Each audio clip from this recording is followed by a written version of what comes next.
Ya, kita akan masuk kepada bagian berikutnya, belajar tentang antibodi. Ya, pembelajaran ini cukup panjang, tapi harap bisa memberikan pengertian yang baik untuk setiap peserta. Nah, antibodi dia dihasilkan dari B cells. Antibodi ini dihasilkan dari B cells yang teraktivasi karena terekspos antigen dan berada di cairan tubuh di imun ekstraseluler. Nah, imun ekstraseluler kita sudah belajar ya. Nih, imun ekstraseluler melindungi organ bagian dalam, kelenjar dan tisu dan melindungi kondisi luar dari sel dan diwariskan oleh orang tua. Nah, jadi antibodi ini dia itu dihasilkan dari B cells yang teraktivasi. Ketika B cells itu teraktivasi, B cells ini bagian dari natural killer cells, sel pembunuh alami. Kenapa natural? Karena diwariskan dari ibu, dari orang tua. Nah, dia terekspos dengan antigen. Antigen ini sel asing yang sudah menjadi foreign, yang menjadi asing, lalu berada di cairan tubuh. Berada pada cairan tubuh di imun ekstraseluler. Nah, antibodi ini mengikat antigen. Nah, kalau lihat tuh gambar, tuh ya dipasang jaring seolah-olah seperti itu ya. Mengikat antigen dan menghancurkan toksin, racun yang ada pada antigen itu tadi. Nah, antigen ini, antibodi ini disebut juga gamma globulins.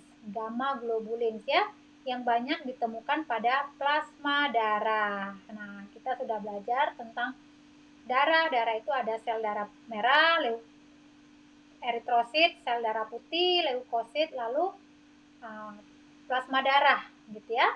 Nah, plasma darah ini mengandung albumin. Yang albumin itu kita sudah belajar ya, itu protein yang tidak digunakan dalam ketika berlebihan tidak digunakan dan itu harus dibuang oleh sel limpatik, oleh cairan limpatik. Karena itu protein yang tidak digunakan gitu. Nah, jadi antibodi ini disebut juga dengan gamma globulins, banyak pada plasma darah. Antibodi ini banyak pada plasma darah. Disebut juga imunoglobulin.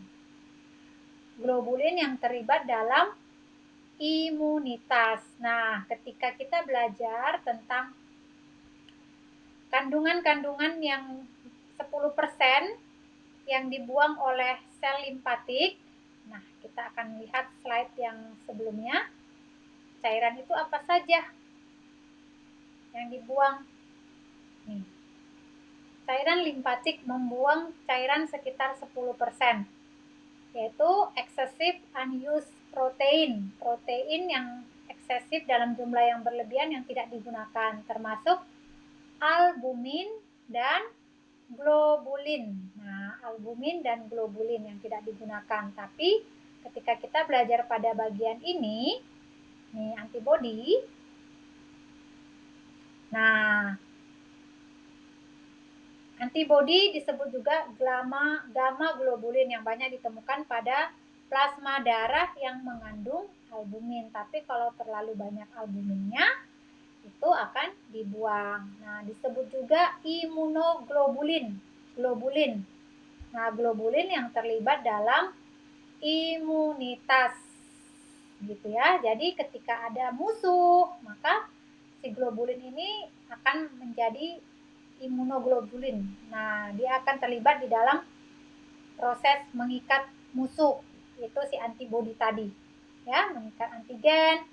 Lalu si antibodi ini disebut juga gamma globulin, disebut juga imunoglobulin.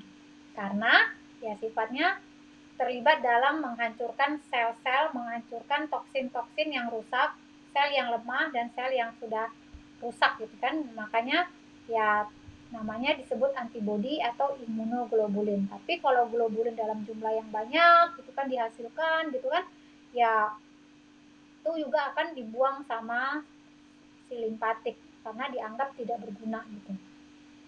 Ini bagian dari antibodi.